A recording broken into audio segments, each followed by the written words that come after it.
राधे राधे जी। कैसे हैं आप सभी लोग? आप सभी लोग स्वस्थ होंगे, कुशल मंगल होंगे। आप सभी के स्वास्थ्य और कुशल मंगल की कामना मैं ईश्वर से करती हूँ कि आप सभी लोग स्वस्थ रहें और कुशल मंगल रहें। चलो आज हम बात करते हैं कि ईश्वर की देन के आगे हम किसी भी चीज़ को सेक्रीफाइस नहीं कर सकते हैं।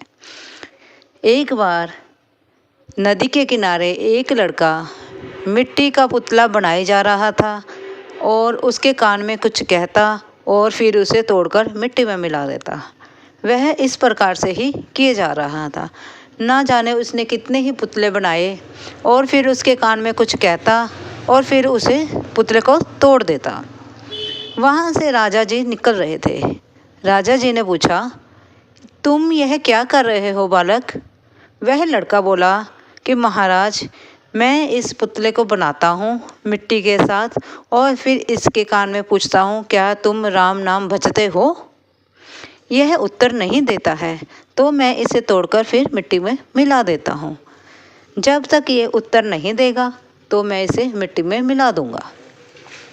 राजा जो है उस बालक का उत्तर सुन के थोड़ा आश्चर्यजनक हो जाता है और सोचता है यह बालक कितना ही भगवान से जुड़ा हुआ है और इसने कितना ही अद्भुत उत्तर दिया है कि यह भगवान का नाम सिमरन कर रहा है या नहीं कर रहा है।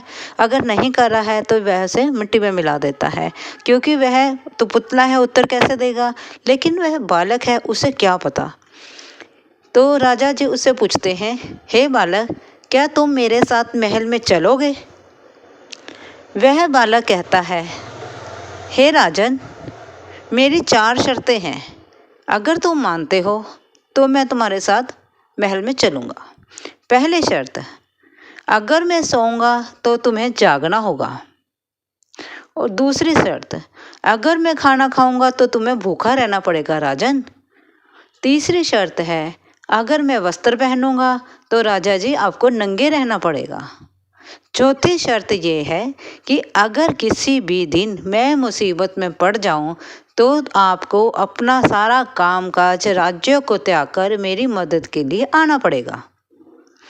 राजा उसके चारों प्रश्न जो है वह ध्यान से सुनता है और फिर अपने दिमाग से उसे समझने की कोशिश करता है।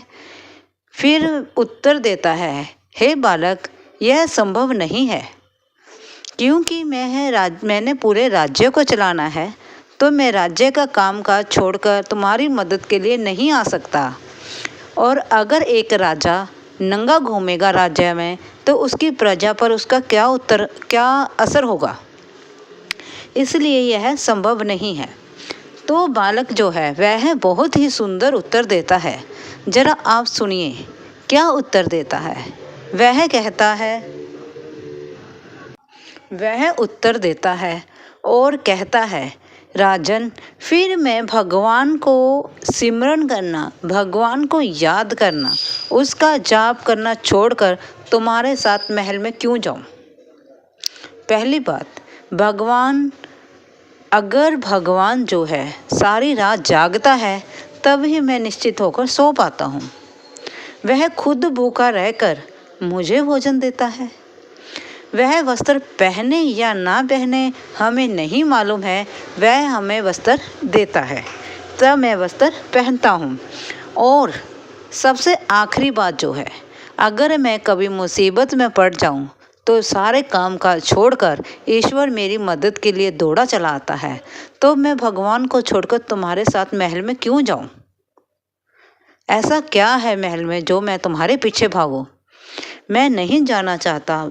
अगर तुम मेरी जिम्मेवारी नहीं लेते हो तो मैं तुम्हारे साथ क्यों जाऊं? मैं उसी ईश्वर के चरणों में, उसी ईश्वर के पास रहना चाहूँगा जो मेरी सारी जिम्मेवारी लेता है। उस छोटे से नन्हे से बालक ने इस प्रकार से उत्तर दिया। क्या आपने सोचा होगा इसके बारे में? नहीं ना। वह कहता है, ईश्वर को अगर हम भजेंगे तभी ईश्वर हमें मिलेगा, और कण कण में तो ईश्वर है, कण कण में ही ईश्वर का वास है। हम सभी ने यही सुना है कि कण कण में भगवान बसते हैं।